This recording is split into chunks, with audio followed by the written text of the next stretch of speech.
మీరు చూస్తే చంద్రబాబు నాయుడు వచ్చిన పని స్వచ్ఛాంధ్ర స్వర్ణాంధ్ర.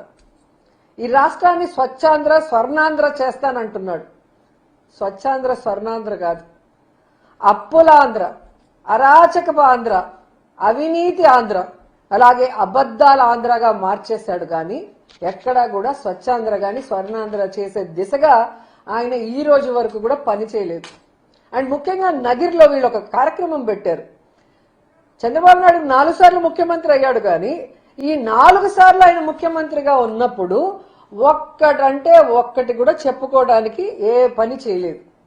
అందుకే ఏం చేస్తారు, ఆ మీటింగ్ కి ఎదురుగా ఉన్న హాస్పిటల్ ని పేషెంట్లను కూడా బయటికి తరిమేసి క్లీనింగ్ చేశారు.